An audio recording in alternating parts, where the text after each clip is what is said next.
Hello and welcome to my Legends and Legacy show. I am Breda McCague. I have always been fascinated by inspirational people around the world, and now I am able to bring them directly to you. So listen, learn and get inspired.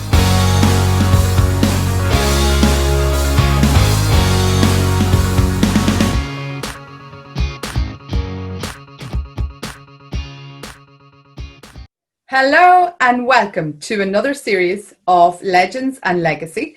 Tonight I am interviewing a guy in the States called Randall Libero. If I got that right, Randall? Libero, that's correct. You got it.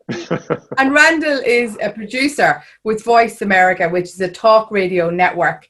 And today what I want to do is talk all about social media done differently and the internet of change, because I am fascinated with social media, how it has evolved, how it has changed my world, and who better to talk to than Randall, who is working in the media industry for years and has years and years of expertise. I'm Breda McCague. I am looking forward to a conversation that I hope will end up being slightly different, and that I also hope will have some takeaways in there for all of our listeners and all of our audience. Randall, you're very welcome. Thank you. Thank you, Breda. It's a pleasure to be here, and thank you for inviting me. Yeah, and we should say that we actually met through a social media channel, and a friend of ours, we have a mutual friend called Simon Haig, who does some fabulous videos and interviews as well. And I had seen an interview that you did with Simon that he put up across his social media channels. I just thought it was fascinating, because I've been on the lookout for someone to video interview on social media, and I said, there is my man. And here we are, Randall. I'm in Ireland and you're in the States. It's nighttime in Ireland right now.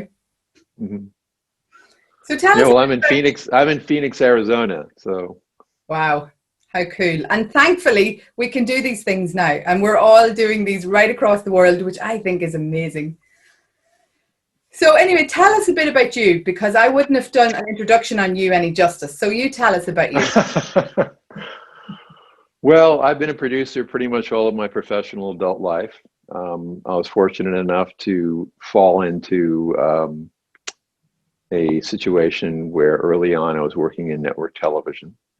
But I quickly got out of that once I saw how crazy that world is, and I just decided to be a cameraman and an editor and producer, and I did that for many years in Los Angeles. And then I found myself moving to the East Coast and working for the U.S. State Department Media Division, and I also worked for Ernst & Young Communications. They're an global accounting firm in their media division. And then from there, I decided to move out with my family to Phoenix, and started. And this was at the birth of media on the internet. And talk about the early 2000s. And all of us who are, I think, over 40 remember the analog world that we used to live in. So this world of media and communications today has grown tremendously over the past 20 years. And in that 20 years, I've been working with many individuals, business leaders and thought leaders all over the world. And they have started to build what we call today a media strategy. Before YouTube and Facebook and all social media, nobody knew that was even important to do to support their business. Well, today that's completely changed. And social media is a big part of that.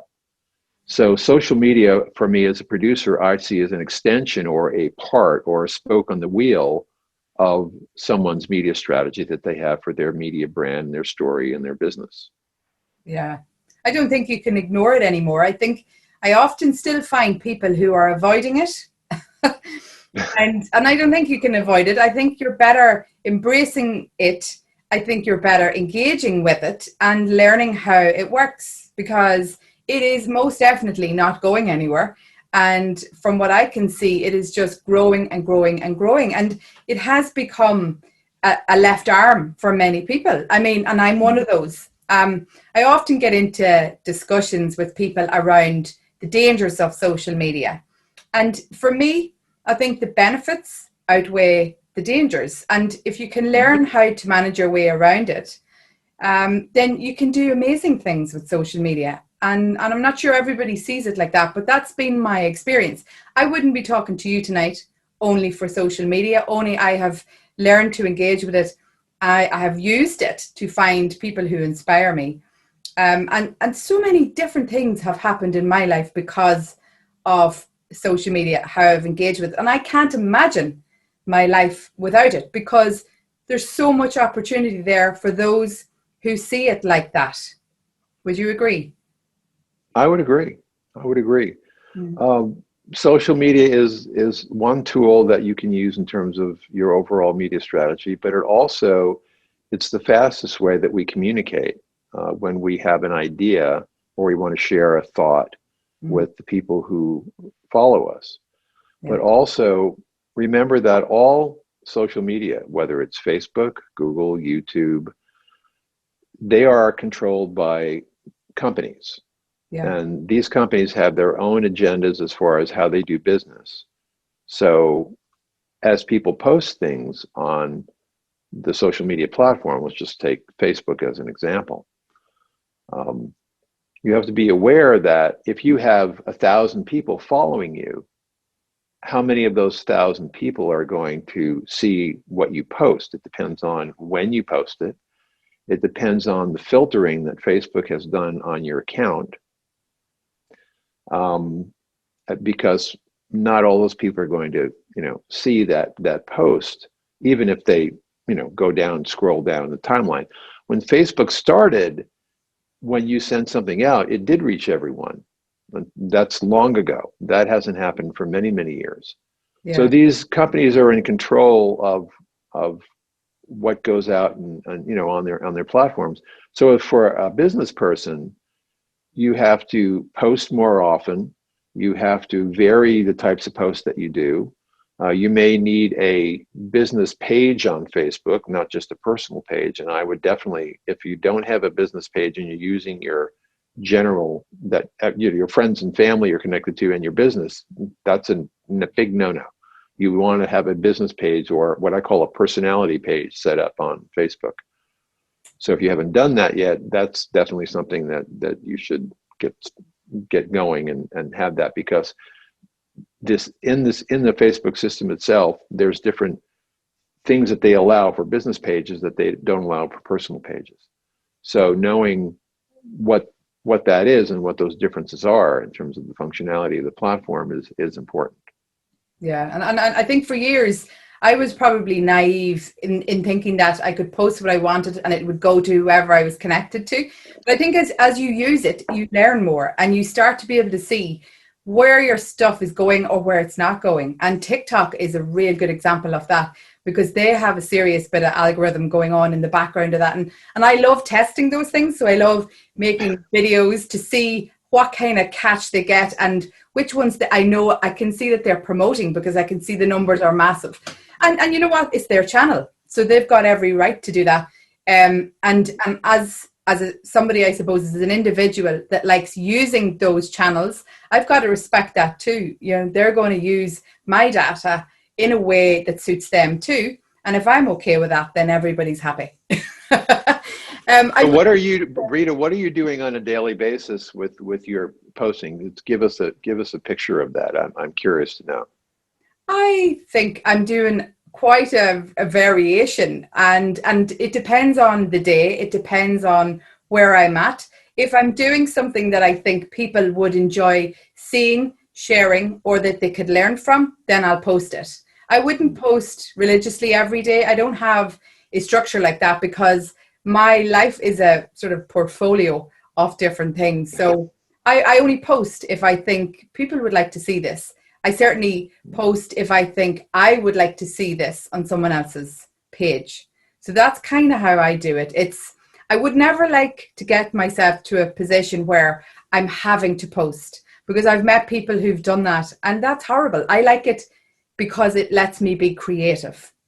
And I'm a musician and I love being creative, Randall. And so my social media feed is me being creative. Really, that's what it's really doing for me. Right. You post yourself playing the accordion. That's your instrument. I'm going to. I'd like, I tell you, of all instruments, to me, I mean, guitar was easy to learn. Piano, I can pluck around on, but I look at that accordion, I go, there's no way I can. How the heck? So I admire you for learning that instrument. You know what? As an adult, I think if I was handed an accordion, I would not be able to master it. I think as a kid, you don't know any difference. So you can actually manage to have your left hand playing a bass and your right hand playing keys. And if you play a button accordion, it gets even more complicated, because when you're pulling out the bellows, you've got one note. When you're pushing them in, it's another note. I just think if you handed that to an adult, they'd be like, what? Well, Kids' minds are so creative, and we haven't put any negative beliefs into them yet. So they're just handed this instrument, told how to do it, and off they go. You know, it's mad. no. So Camille, tell me, did you ever think you'd see social media as such an integrated part of media in general? Because I think years ago when I was growing up, there was certainly no social media. I'm 44. And all there was TV and radio and newspaper. And I suppose, you know, as a kid, you can't really get that feed too easily. You know, you're watching what your parents are watching, or you're listening to what your parents have on in the car or whatever. Kids these days have social media, they've got YouTubes. Like my kids teach me cooking from the stuff they see on YouTube. So my 10-year-old last night was making a recipe, and I was helping them that he's seen on YouTube, 5-minute cooking hacks. Like, hello, I was never able to do any of that. And I find it fascinating that young people can get access to that kind of thing. They are learning from that. And we didn't have that as kids. I think we were very limited as children to what we seen around us. I certainly was looking for people to inspire me all the time. And I find that now on the internet. I found you, I have found loads of people that I'm now interviewing that I find interesting. And I wouldn't have found those people without the internet. Well, I think the advent of portable devices really changed the aspect of how people communicate. Because when you can carry it with you and look at, you know, everyone who's communicating with you, and it's something that we carry around with us. I mean, in the analog days, you had a transistor radio, so you could carry music with you. I remember those. I still have my dad's old Japanese transistor radio, in a leatherhead case. And then you could carry around a tape recorder. As a kid, my parents gave me, because my grandfather had a wire recorder. Those were only made available in the 50s for several years. It's a big, heavy machine. My grandfather had one. So I was fascinated with that. He would, you know, talk on the thing when I was 7 years old. So I was fascinated with audio, and I got a tape recorder my parents for a Christmas present. And I was recording everything, outside sounds, birds, people, you know, myself telling jokes or whatever I was doing, or recording the television, you know, recording music off the radio. Yeah. So you could have your own recording of it without having to buy the record. And then we had a record player. We're constantly, when I was young, we're constantly playing old LPs and 45s. That's an album, old word for an record album. So yeah, those media was around us all the time. What really changed with people is that it became portable in such a way that it became integrated into our lives. It was a way. At first, it was something that we used when you had a single function device like the old iPods that just had music on it. Yeah. So that was, I carry my music with me. That's just an extension of having a radio before. Now I just have that. But when the advent of phones came out, and you could have emails, you could send people messages through, you know, an email instead of writing a letter and mailing it through the post office. And then we had texts. And then we had video. And then when all that started to come into play, and I was here in 2005 at Voice America, I was listening to Voice America on the internet. It was an internet radio station. And it had several different channels on it, had 3 different channels on it. And I was, you know, just finding out, hearing people talk from all different parts of the world. And I just found that just fascinating. And I thought, well, this is going somewhere, definitely. I don't know where it's going, but, and when I came to Voice America, before Facebook and YouTube, I was here before YouTube. So Voice America had a technology, they had boombox radio and boombox video. So that was under a different company name when it was a private company before it became, it was a public company before it became private. And so it was a technology platform and a content creation platform. And I was making videos before YouTube for the internet. So when podcasts came in, radio stations that were broadcasting could now move their content to an audio format. So when that happened, and the devices that we have that are multi-function devices, they're no longer single-function devices anymore. Very few people, other than people like me, carry around single-function devices like you wear a watch or something. They all have multi-layers of functionality. So when that advent happened in around 2005, 2006, 2007, that's when social media came online. Facebook came online in 2007. There was MySpace, which now, is a joke, very quickly when Facebook came on. So the advent of when social media happened at the same time that multifunction devices happened. Yeah. So you had this explosion, and it caught some of us by surprise. It didn't catch me by surprise because I was already creating content and I could see something was on the horizon. Yeah. So when that happened, that portability of devices where you can be anywhere and talk to anybody anywhere and post something on a channel, that instantaneously anybody could see it anywhere. I could post something and someone in Japan will be able to see it within seconds. Yeah. So when that happened, between 2005 and 2010, this is when things started to really shift, and this is when it started to affect business. One of the things that I did early on, I was doing online events that were pay-per-view back in 2006 and 7 and 8. So I did an event with Eckhart Tolle in 2008, which made $500,000 off of one event and repurposing the content. So when I saw how successful that was, I said, well, this is definitely what people want. Yeah. That's just how they want to, consume the content. Yeah. But then you had different social media platforms happen. All different kinds happen. You had Twitter came out. I remember when Twitter came out. And that was originally for news. Yeah. That was news, a way to instantly communicate news stories for journalists and producers. Yeah. And I know that world, and that's originally what it was for. Yeah. It really wasn't a social media platform.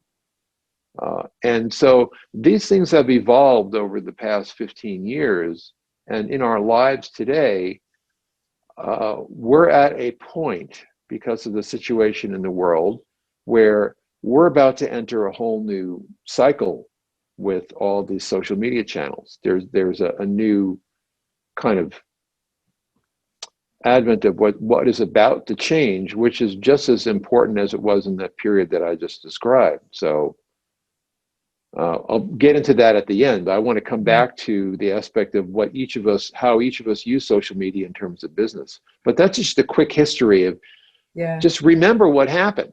Remember what happened, because as things evolve to where we are today, they're going to continue to evolve and change. It's not going to stop. The evolution is not going to stop. Yeah.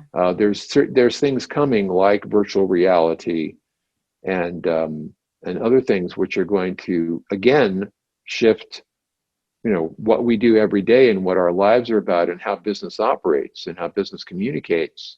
Yeah. Their brand, their story, their value proposition for their product or services and so forth. So this is going to again change. But again, it comes down to how each of us is using that and how it benefits us, or as you said, what difficulties it presents in our lives. Yeah. And actually, you talked there about recording stuff on an old tape recorder. I used to do that. I remember recording songs and everything on that. And now, I can just express myself or put up a post or listen to a piece of music just from a press of a button anywhere I am. So, I mean, I think it's testament to the fact that if you have created an easy to use, simple, convenient product, people will use it. For me, that's what it's about. And that's why, for me, the businesses cannot ignore it. They've got to engage because it's easy to use. Most people are on it. So I think it'd be foolish not to. Tell me this, what do you find most surprising about how some people use social media? What has surprised you most? Surprising about it. Yeah. I think people overuse it. Right. They overuse it. The people I know who are at the top levels, their media is very curated. Yeah. Their Instagram pages are very curated. They take time, they plan out what their message is. They take time to write it. They select the pictures, the proper pictures they want to convey. One picture could convey a lot. Yeah. So it's the thought process behind what you're posting rather than just throwing something out there. Yeah. So the people who I work with, there's a lot of conversation around exactly what is the message of this post? What are you conveying? What's the purpose behind it? Are you expanding your the way that people see you in a way that's beneficial? And so the more time that people take to curate their social media, and you can see that very easily if you see someone just throwing something up there,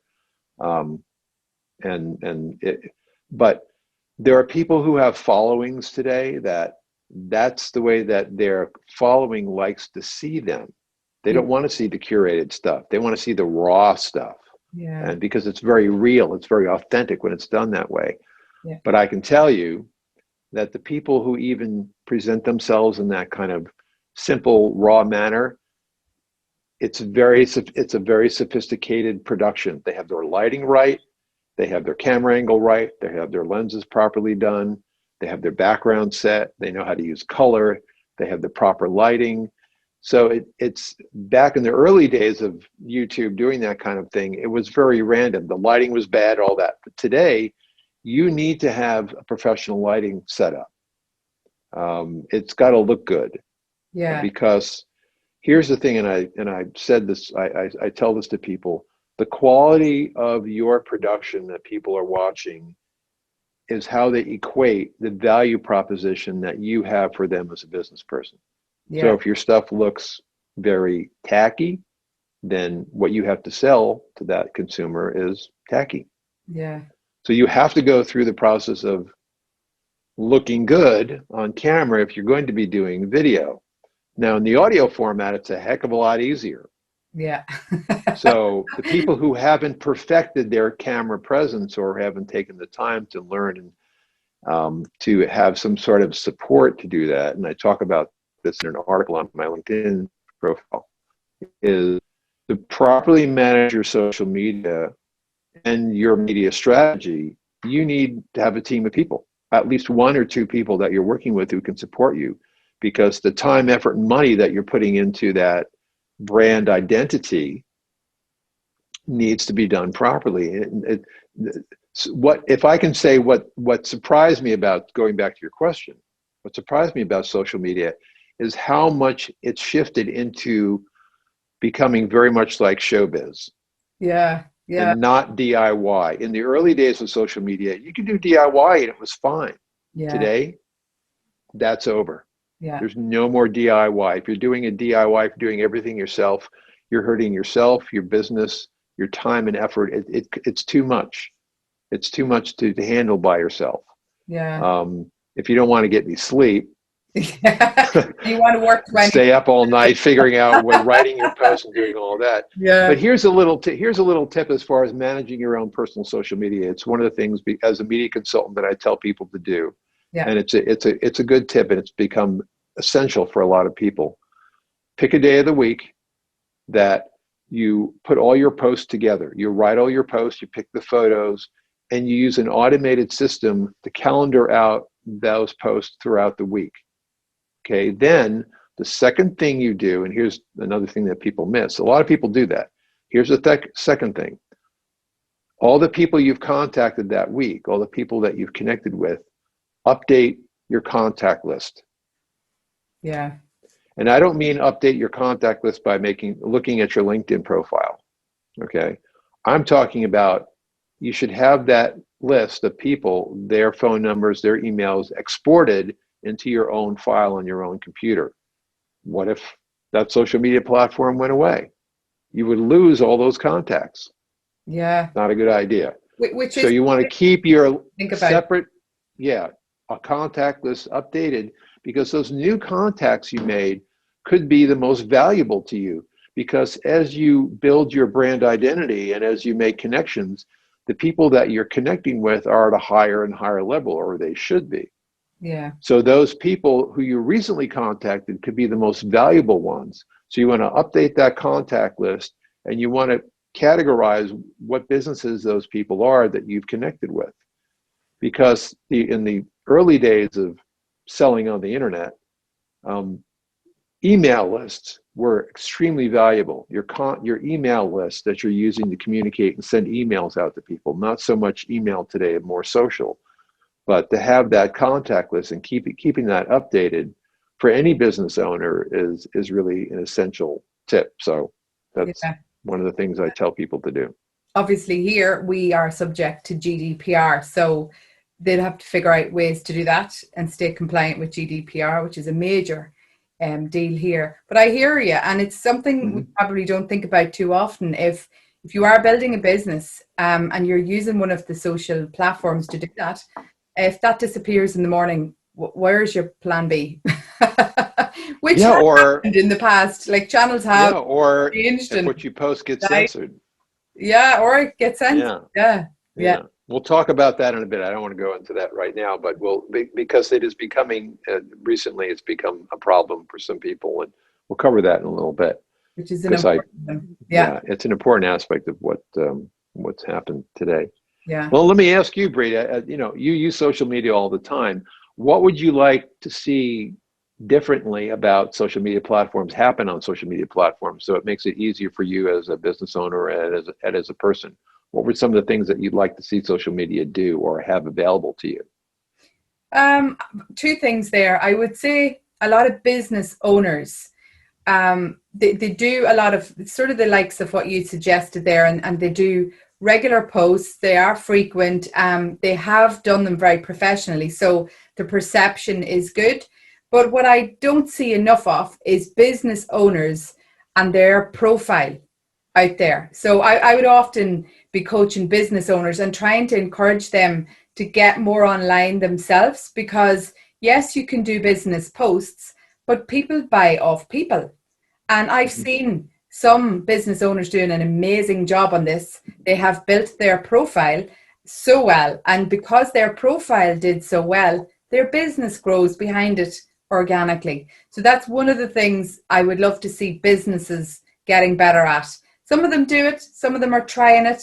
I would say they need to do that.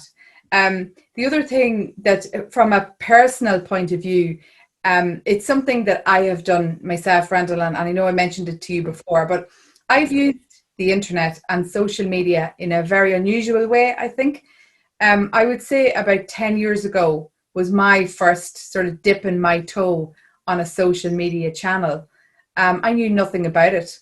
And I would say around 7 years ago, I started to look for articles on inspirational leaders. And I found them more and more on LinkedIn. And I started to get the feed that I was searching for. And lots of variation there, because there's loads of people posting short articles and commenting and writing posts. And I can get a very varied flavor of lots of different views, expertise, very fast on LinkedIn. So I started to just grow to love it and started to learn from it, which is very important. Learning from a social media channel wasn't something I had set out to do. And then as life progressed, I started to get very interested in self-mastery, understanding my own mindset, understanding what conditioning was. And most of that I learned, again, from social media channels. And what shocked me is if you start to look into social media channels, you will find individuals posting very raw, authentic life experience. And I don't think I find that other than on social media, because usually when you're out and about in your community, people are very guarded and very private, and very few of them will tell you what those on social media will tell you. So I see honest, raw, authentic stuff up there that I don't see anywhere else. And I think that is what we are all lost for, because we are so into perception. We are so afraid of being judged and not being liked, that we aren't authentic, usually, in our communities. That's what I see a lot. And yet, when I go to social media, I think people feel safer. Some of them don't use their own names. Some of them are posting really honest, authentic experiences that they have had that we can all learn from. And I just see that as so valuable. And I'm not sure everybody else sees it like that, but I have been getting inspired by people right across my social media channels. I am learning from them all. That's where I am seeing all of the honest experience being shared. I can read that. You can read that. I'm choosing to take a learning from it. Maybe not everybody is, but I would put that question to everybody. Like, if you're on your social media app and you're just scrolling, why are you doing that? What value is that to you? And my kids tried to go online to do games. And I was like, you're not doing games. Unless you're learning, you're not on it. And they were looking at me like, oh God. But I think our time is precious, right? We don't have forever on this planet. We are here for a limited time. And I am very interested in using my time wisely. So if I'm going online, it's to learn. And if I'm going online and I have learned, then I want to give back. So I want to share with others, which is why I've ended up doing this Legends and Legacy series, because I was always fascinated by inspirational people, but I don't think you trip over them easily. I think you've got to go looking for them. And people's stories can change your outlook on life. It can change your perspective on your situation. It can push your goals into a place that they weren't going. So I just see it as so valuable. You know what I mean? I'm getting to know so many people. My connections to me on social media are more than just connections. They're friends. They're people that I like to collaborate with. And I just wanted to put that out there into the world to see would anybody else give that a try and see if they too can learn as much as I have managed to learn. And I was saying to you about the internet of change. To me, it has changed my life because of what I have learned from it. Yeah, you really hit the nail on the head there, I'll tell you. Because if you think about social media, really, what is it? It's people and their stories and what they think. So that shows you, if you're fascinated and you there find yourself just scrolling on social media. I'm guilty of that sometimes too, because I just want to see what people are posting. What are people thinking today out there in the world and that in the digital space? And I'll do that sometimes too much time. But I care about how people are seeing things, especially now with everything that's going on. And when you see the deep thoughts of people, or the real, the raw stuff. Yeah. Sometimes it's surprising how raw people are in talking about what's going on with them. Yeah. But it's because we become so isolated.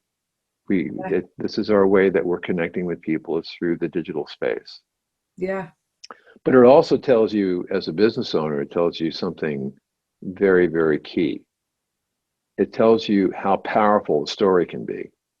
Yeah. It tells you how the impact that you can have on just saying something that's valuable, helpful, and meaningful to someone else. And here's the real piece of gold in that. If you can take that kind of an approach and plug that into your business, tell your story, but also why you do what you do in your business. Yeah. And then tell that story and have the CEO of that company come on and say, this is why I started this company. And you know what? people are going to buy your product because you're being very authentic and real to them. And Yeah. you're telling them a story, and you're telling it directly to them, like you're talking to them across a table at a coffee shop. So Yeah. that's the way that people really, as a business owner, that's the way that people, you can interact with them. So if you understand that key little idea, you can understand the process of where you're starting when you create the media strategy for your business, and how to communicate that story and tell stories, and have your employees tell stories, and have your fellow board of directors tell stories, and all the people at the top. I've worked with a lot of companies that they had, excuse me, they had a great website. But when I went to that website, I had to figure out where their story is.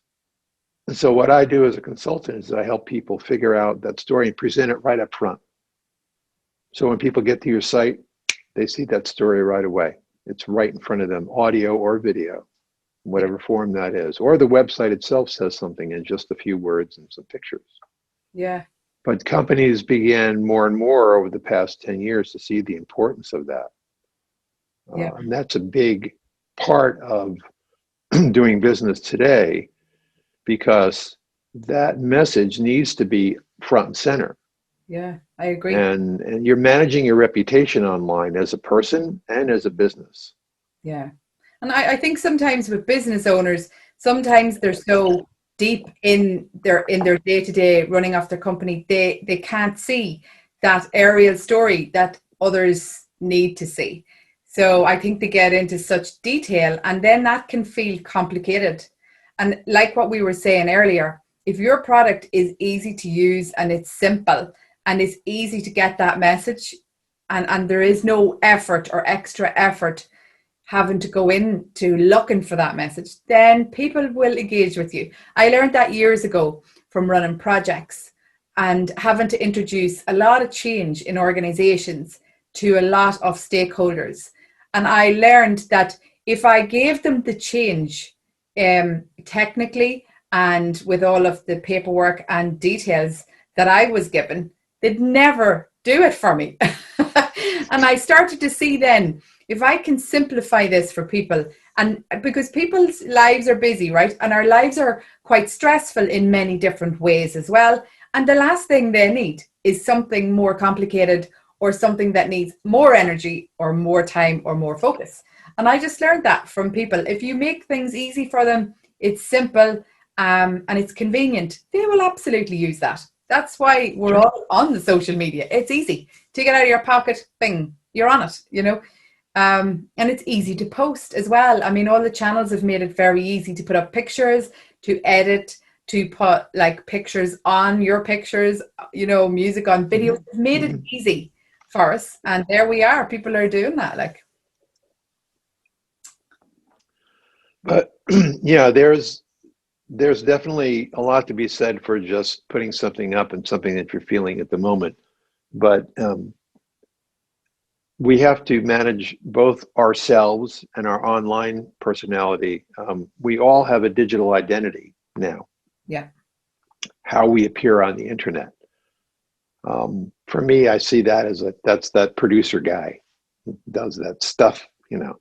Yeah. Because, you know, when I go home and my wife and my daughter, I'm just dad, or, you know, I'm husband. Yeah. And they don't relate to that producer guy. Yeah. So it's you have this identity, and that's reputation management. You have to manage that reputation online, and you have to keep doing things which enhance that and grow that in the minds of people. But if you're just posting randomly on Facebook every day, putting something up there and posting something on LinkedIn, and then, you know, Twitter, if you're using multiple platforms to put your message out there, you've got to really plan and strategize out what is that message that you're doing, because a certain type of platform has a certain kind of audience with a certain attention span. Yeah. And you've got 5 seconds on this platform, but you've got a minute on this platform. Yeah. You know, they're different in terms of what you're posting. You want to make it longer, shorter. Yeah. So again, as you think about what you're as a business owner and as a person, is managing that digital identity. What are you saying today? Yeah. And if you continue to say things that are not valuable for people, they're gone. Yeah. If they're not getting something out of reading your post, though you post one thing and it doesn't speak to them, they're gone. Yeah. So you always have to keep in mind is, what are you communicating? What is the message that you're communicating? And it could be telling a good story or telling what happened to you that day in the form of a story. Yeah. So curating even a simple, I'm talking to my phone and I'm telling a story about what happened to me, about something I saw, on the metro going into town that made a difference for me. Someone gave some gentleman gave an older lady a seat, and how the people around them reacted to that, where it spoke of, a story about that we still all have, there's still humanity out there. Yeah. Well, that's a wonderful story, Yeah. Or you can tell stories. It's like a movie, think about movie stories, a fall from grace and redemption, a triumph over adversity. Yeah. The more you understand the formula of story and integrate that into your business. This is why when I work with people as a consultant, I always start there. I always start with, tell me your story. Why are you doing what you're doing? And out of that, I get to know them. Yeah. But to have someone sit and listen to that, you're asking for them to pay attention to you for at least 5 to 10 minutes. Yeah. But if that is difficult. yeah, so I mean, how do you do that in a 1 minute, 10-second post on Instagram? Yeah. So you've got to break that down into smaller and smaller and smaller bits. And then you have to know that this is the kind of thing I'm posting on LinkedIn. This is for Facebook. This is for Twitter. This is for Instagram, all of that.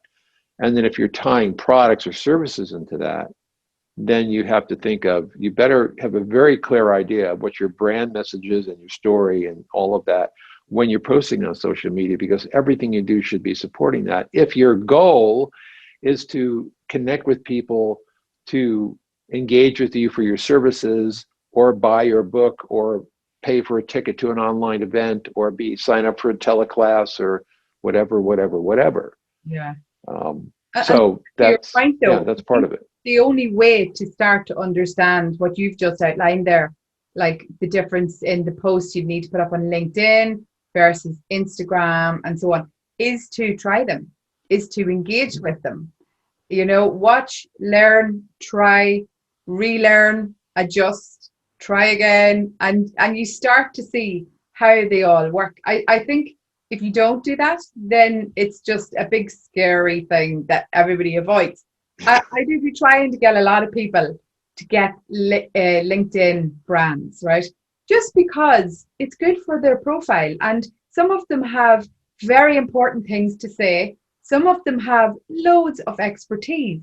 And I'm looking at that and I can see fear in them, which is why they're not sharing like I would or like you would online. And I think I can see a lot of what would people think. And I used to do this long before I started to master, my mindset and understand my conditioning and rebuild all of my suite of beliefs. So before that, I would have had that kind of fear. And I absolutely would have been thinking, what will people think of me if I like this post? What would people think of me if I put up a comment? And a lot of it would be, who does she think she is? So there's a fear of judgment. Honestly, it's massive amongst people. I don't know whether it's an Irish thing, but we certainly have a lot of it, because I coach a lot of men and women as well, a bit of career coaching and some life coaching as well. And I find fear so often in decisions that they're making, down to the likes of a LinkedIn. Like you'd be amazed at what I find fear is holding people from. And they have a lot to say, they have a lot to give the world. They can make a good influence on people, but they're afraid to, in case they're judged. Yeah, that's an issue.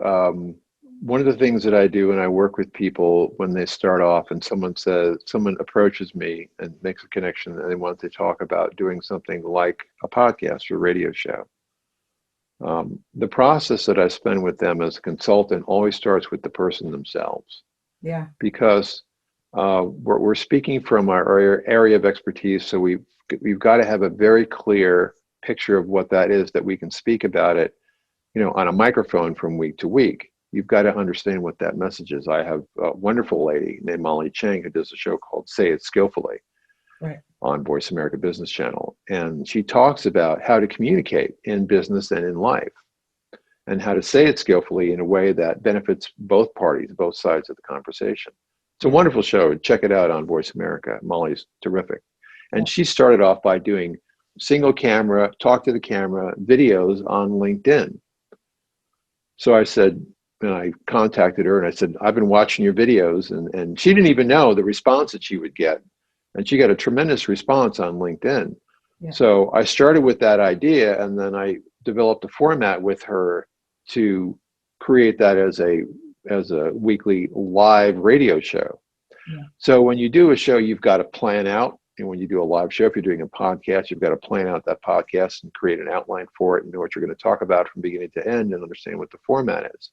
But here's the thing, what happens along the way when I work with people is you're very exposed when you're on media, social media, or you're doing a podcast, or you're doing a video.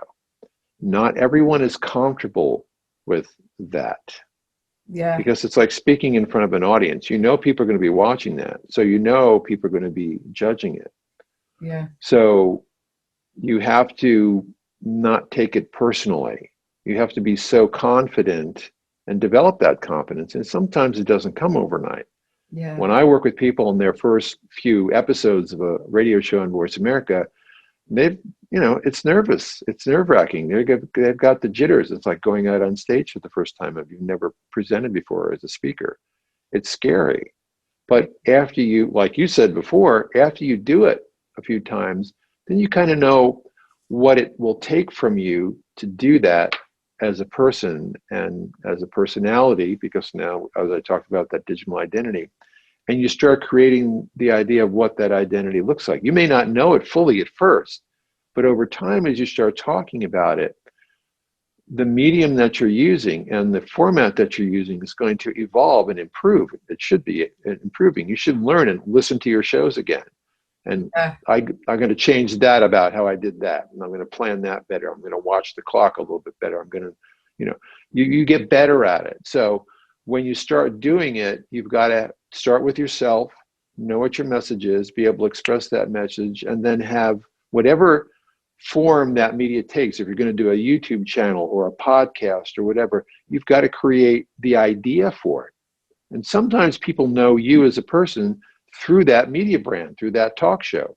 It's hosted by this person, but they're there to hear what the show is about, not necessarily the person, but they get to know you as a person because you have such style in terms of the way that you're presenting that idea and the conversations that you have with people, that you start to go up the ladder when you start off as being an expert, and then you become a known expert, and then a trusted expert, and then you start to become a little bit of a thought leader in the space, and there's levels of that. And then from that thought leadership, then you start to have a following, and that thought leadership, you start to become a business personality. And then from that business personality level, you could start to become a business celebrity. So these are levels that you're going through as an expert, moving up to that business personality level. And how do people do that today? It's by creating content, telling stories, and understanding the methodology that you're using and getting very, very good at it. If you're doing a podcast, you're mastering the art of how to communicate an idea and interview people. So that takes training and coaching. And if you don't know how to do that yourself, then you bring people in as part of your team to help you get better at that and to support you on getting that production done every week, because it's a production. Yeah. You've become a producer. And one of my mission statement on my website, I tell people, be a producer. Take on the mantle of being a producer. That's what I do professionally, but now we're all becoming producers. Yeah. So what do producers do? Yeah. Well, so what do I get this question asked? So what do producers do? And I say, well, we create new ideas in the world through media. Yeah. We bring a new message. We bring ideas that maybe people haven't thought of yet. Because if you're producing something, then you are bringing a message that maybe, like you said, somebody never thought about that before, or they never heard it that way before, or they just said it in a way that I finally got what that means.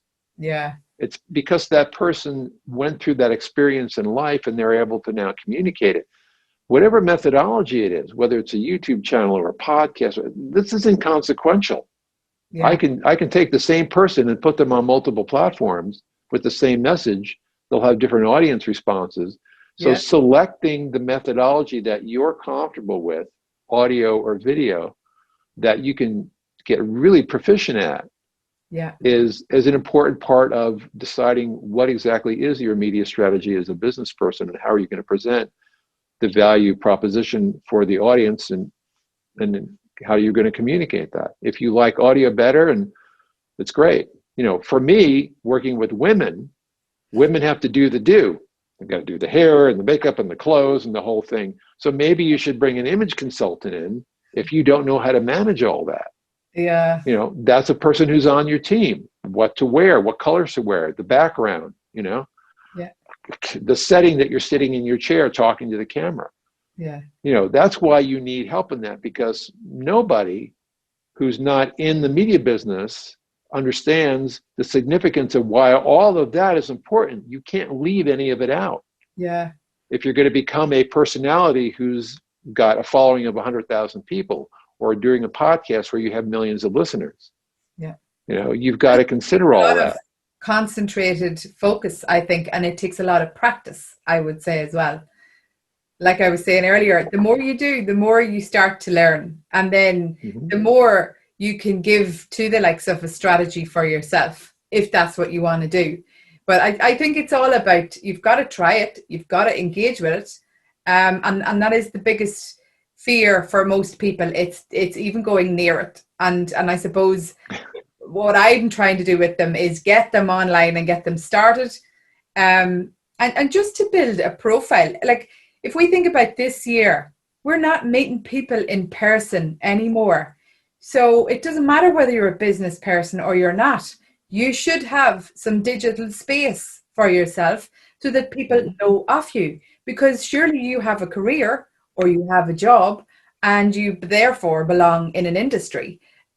So I'm always trying to get people, because it certainly has added a richness to my life, between the connections I make, between the fun I can have with people on those channels, honest to God. And I think with lockdown, I am very glad that I have been on those channels, because I have had lots of fun on Twitter with so many people on there, because everybody's bored, they're in lockdown, they're fed up, and we're having to find new ways to amuse ourselves.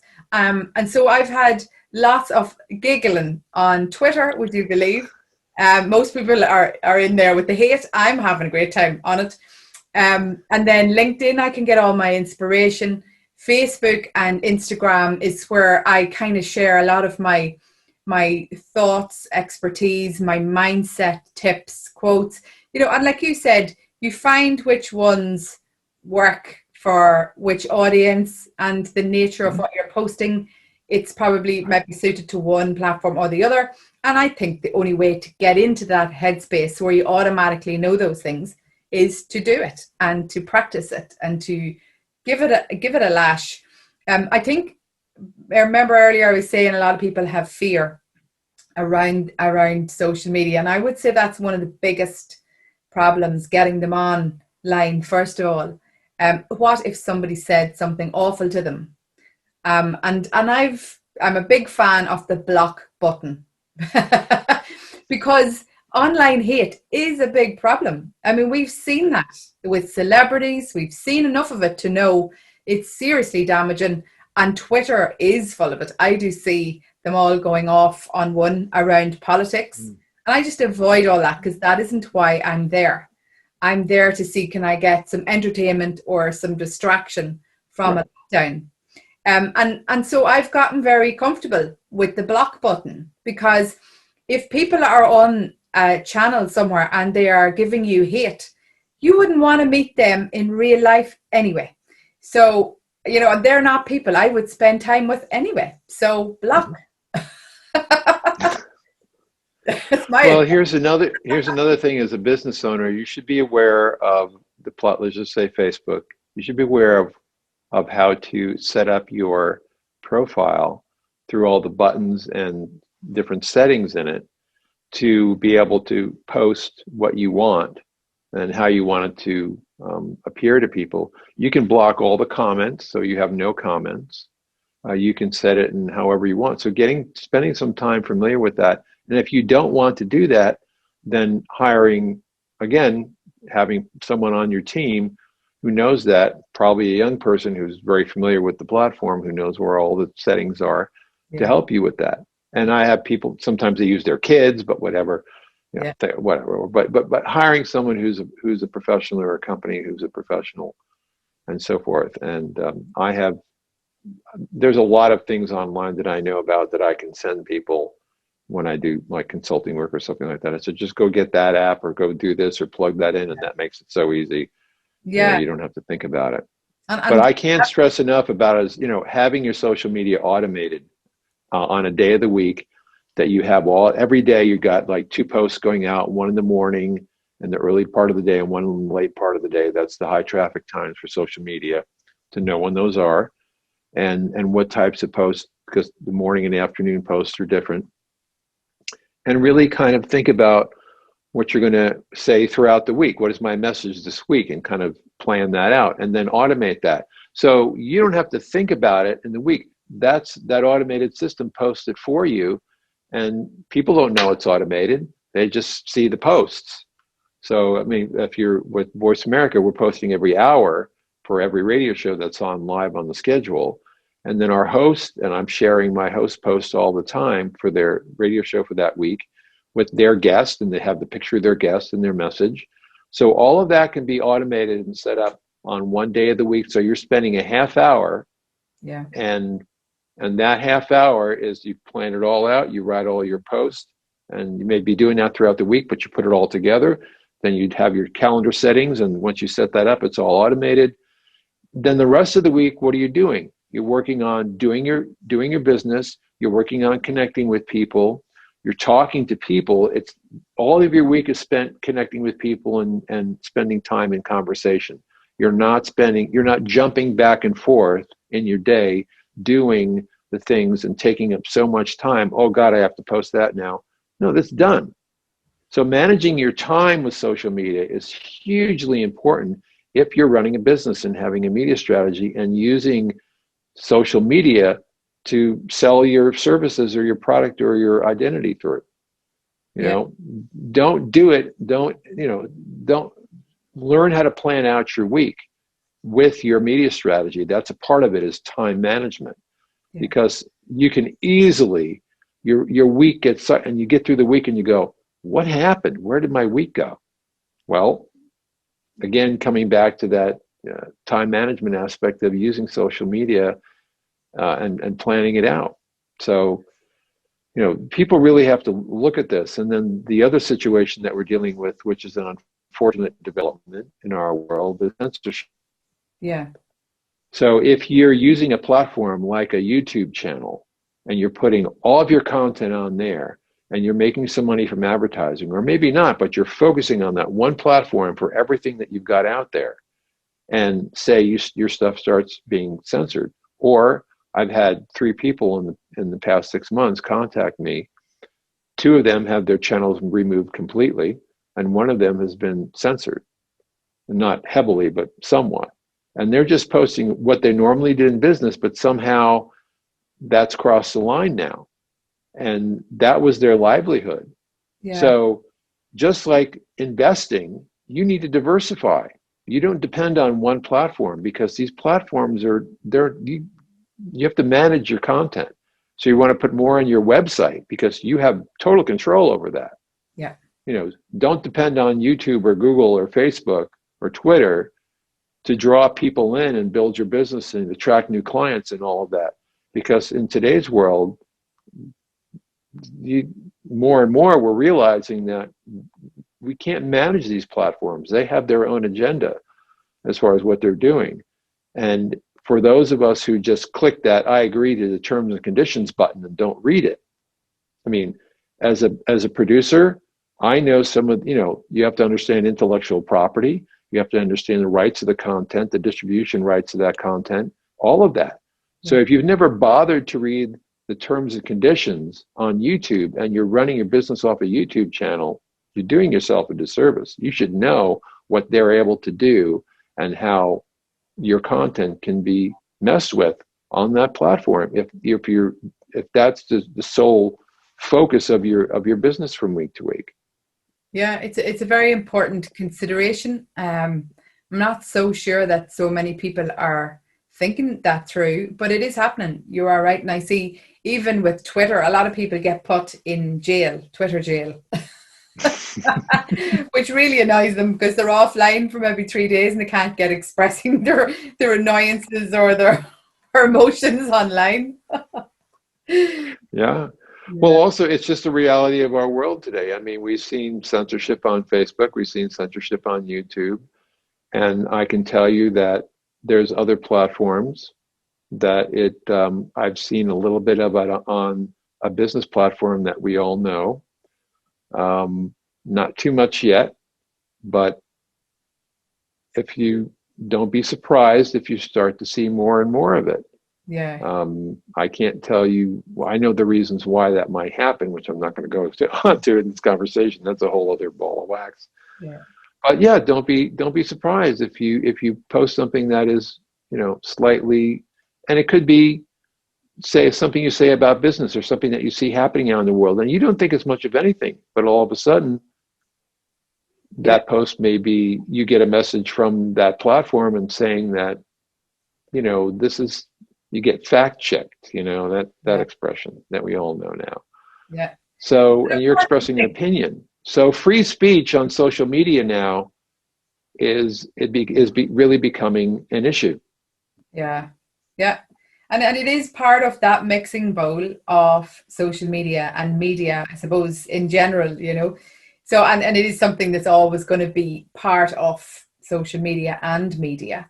So it's something we just need to be aware of and considering, I suppose, around plan Bs. So, Randall, what advice would you give? You can give the businesses advice, and then I'm going to do some tips and advice for personals and individuals just trying to build brand. Okay. I would say, again, it comes back to knowing how to tell your story and communicate that story. Just like if you're a speaker, and you always start off with whatever that story is to make a connection with your audience. So whatever you post on social media, that story should always be a part of that post in some form. That's a really good piece of advice that I can offer. And then understand that social media platforms and technology continues to evolve and change.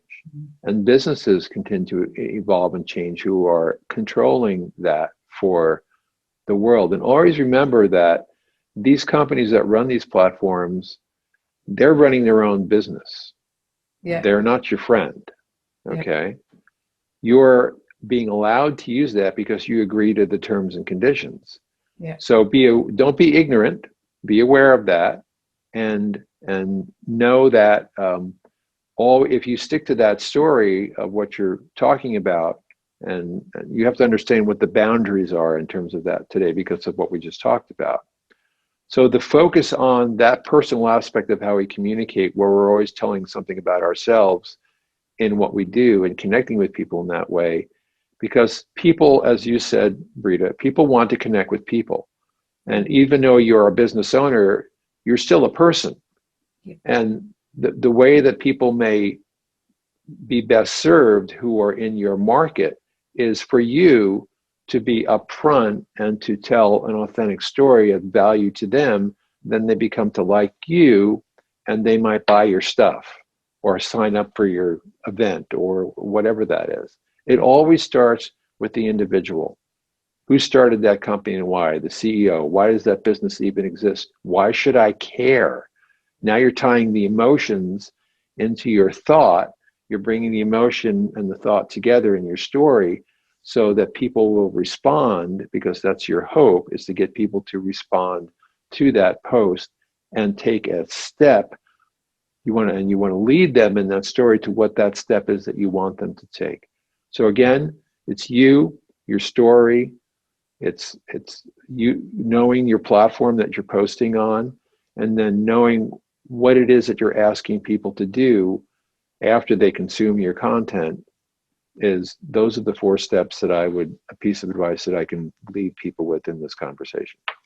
Brilliant. Well, I'm sure there'll be many's the one very glad to hear all of those bits, and hopefully it'll give them some food for thought on their strategy. And obviously, Randall, you would be there to help them if they needed some help. And I think your United States way of thinking would be very fresh, I would say, for a lot of the Irish businesses that might be watching this. In terms of individuals, what I would like to see people doing as individuals with social media is trying to engage with people on it. I would love to see people connecting like I do with yourself, with so many others that I have had my life enriched with. And that was all through social media. I actually am co-founder of Lean in Ireland here as well. And I actually got to know the other founder that founded Lean in Ireland with me via Twitter. We set it up using Facebook direct messages. All of that all started, and all of that continues to grow online. And if I hadn't been engaging and trying out social media, none of that would have happened. None of this would have happened. So I want people to try it. And I also want to challenge them all to see how are they using it when they do get on it. Because there are so many people willing to teach you so many things that can change your life and improve your life. And are you actually following them even?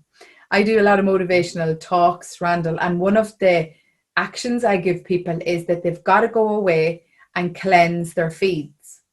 And then I say to them, imagine if I was coming down to check your feed. What do you think I'd say? And they're all like, oh God. So I would love to see people trying to get more teachings into their feed, so that when they're opening their phones and they're going through and scrolling, that they're actually learning something, that their mind is getting something new, that they're getting to test their thinking rather than dogs and dinners. And I get the scroll as well, right? I like to scroll the odd time. But I just want to see, can people try a little bit harder? And to remember as well, I'm sure you've heard the saying that you become the average of the 5 people you spend time with. And I've learned that down through the years. Whoever you spend headspace with and share your mind with, you start to get like them, because behaviors are very contagious.